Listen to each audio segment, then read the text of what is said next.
Hello and welcome to what is the final Barclays Premier League fixture of the year 2013. It is basically the day of Christmas, or in Australia, if you're in England, it's the day before Christmas. Merry Christmas to all, and let's kick things off with the review video of Week 17 in the Barclays Premier League, where the first game took place at Anfield, where Liverpool utterly annihilated Cardiff City 3-1.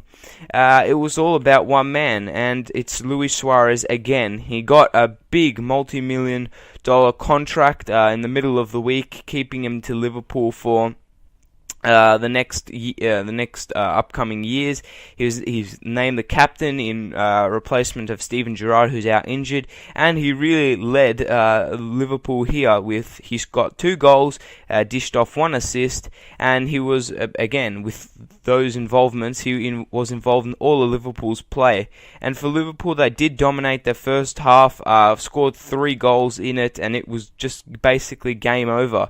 Cardiff did come out in the second half. They did fight. Again, credit to them. They never gave up. Malky Mackay's job, it was up in the air, but I think that the Cardiff players really fought for their manager and made a statement to Vincent Tan that really they shouldn't be getting rid of Mackay just yet. That again, all about Cardiff in the second half. They did show good spirit. They managed to get a goal. They really tried to push on, but to no avail. And at the end of the year and after Christmas, Liverpool are on top of the table, so congratulations to the Reds there. At Selhurst Park, it was Crystal Palace losing to Newcastle United there 3-0, and for Newcastle it's their 5th consecutive win, so again kind of the underachievers that just keep managing to put excellent performances together, and this game was no exception for Newcastle. They dictated possession. Palace, they really were just under a lot of pressure. They really didn't have a soul or an identity in this game that they could really just fall back on, and I think that's just them getting used to Tony Pulis's managerial style there. For Newcastle, they did take advantage of a stretched game, and what I mean by that is really the Crystal Palace players looked a bit out on their legs, and the game just really opened up, and Newcastle just ran out the winners there, and it wouldn't have been for if it wasn't for Johan Cabaye, I don't think that the scoreline would have been that emphatic for Newcastle, because Cabaye was absolutely superb and deservedly was rated man of the match in that game there. Craven Cottage was where Fulham lost to Manchester City there, 2-4. I know, 6 goals in that game, an absolute thriller. For City, currently they're sitting in about third position, I believe, on the table, and they're unbeaten in 6 matches. And for them, they really just controlled the play for the first half of the game there. Yaya Toure hit an excellent free kick, and Vincent Kompany got goals at either end of the field. I suggest you check out his own goal, because that was the more funnier one. I've never seen an own goal like that before, ever. But for Fulham, they did fight back and managed to get two goals and equalised it there at 2-2. But the quality of City through the likes of Jesus Navas and James Milner, who both were the final goal scorers for City, was just too much for Fulham. And they really just retained their composure and got the 3 points and continued to make grounds into the title race there. At Old Trafford, it was Manchester United breezing past West Ham United 3-1. And for Man U, it was their first win in Old Trafford in about 6 weeks. And for United, really, you could tell that it was going to be a great day for them, because their forward play was absolutely outstanding. The likes of Januzaj, Rooney and Welbeck just interlinked the play and really controlled the game from there. For Welbeck, the only downside to that is Danny Welbeck is a bit suspect with a muscle injury. Not sure how long he will be out for, but the Reds can't miss him, because they're also missing the likes of Van Persie, and Kagawa, I'm not sure, is a bit of a question mark, so they're getting a bit strained at the top there. But for West Ham, they did show a bit of glimpses in the match, that nothing that United couldn't handle, and Manchester United, that is, ran out comfortable winners. At the Britannia, it was Stoke City beating Aston Villa 2-1 there. In quite an even game, it must be said. Villa did drop Benteke, who hasn't scored since mid-September, so me ranting on about Christian Benteke for basically a good part of this year, and Villa just drop him, and deservedly so. He hasn't scored and is out of form. For Stoke, they did control this game though, but Villa equalised. And with Stoke in front of their home fans, it took them really not a long time at all to get the final goal through Peter Crouch, and either teams did have various amount of chances late on in this game, but it was Stoke City that did hold on for the victory 2-1 in the end. At the Stadium of Light, it was Sunderland and Norwich City in playing what was only said a goalless draw. For Sunderland, they actually are winless in 6, and Norwich dropped down to stay in 14th position. Wes Brown got another red card, so that's to add more misery on top of Sunderland, and I'm really not sure how Gus Poyet will be celebrating Christmas this year. But for Norwich, they did have the better chances in this game, but they were denied by Vitor Manone, that is. For Norwich, all those chances, I must say, in the first half did come outside of the box, so they were just kind of long-ranged efforts, and there was nothing Manone couldn't handle. For Sunderland, they did look a bit jaded against their midweek's efforts, or their valiant efforts against Chelsea. But for Norwich, I just think that they were a bit disappointed without the win. They would have liked to end this year on a high, getting an away win and a vital 3 points to keep them, out of the range of the relegation area. But they will need to keep on fighting long into 2014 for that. At the Hawthorns, it was Bromwich and Hull City playing a 1-1 draw.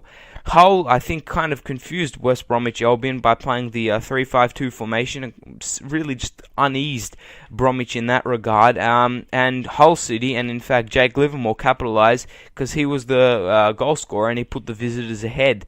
For the counter-attack, Hull City's counter-attack almost got Bromwich again for a second goal, but Bromwich were able to equalise with, let me see how I can pronounce this. I think it's Maki Vidra's first West Bromwich Albion goal, and making the final result a draw. For Bromwich, however, they are winless in 7 games, and for Hull City, it is their 3rd consecutive draw. So both teams are kind of stuck into a rut, and really will be looking to 2014 to get back on winning ways. Now, the final 3 games are the most interesting, and this one could be one of the most interesting out of the whole week here. It was Southampton taking on Tottenham at St Mary's, and it was Tottenham getting the win over Southampton 3-2. It was an Adebayor brace that really saved Tottenham, and Adebayor just kind of looked like a rejuvenated forward. He was iced out under former manager AVB, Andre Villas-Boas, but now under Tim Sherwood, and playing 4-4-2, playing with Soldado up top, he really looks a formidable striker. It's his 4th goal in 5 EPL appearances, and it really showed that him and Tottenham were just up for this game, because Southampton really struggled early on. They did score through Adam Lallana, but there was no doubt that Tottenham were the more dominant team in terms of possession and work rate. However, Spurs did work back into the game through a higher tempo, it must be said. They played at a really nice fluid tempo, passing the ball very fluid and crisp either side, and that got them the win through Adebayor, and Tottenham are still in the title race, it must be said.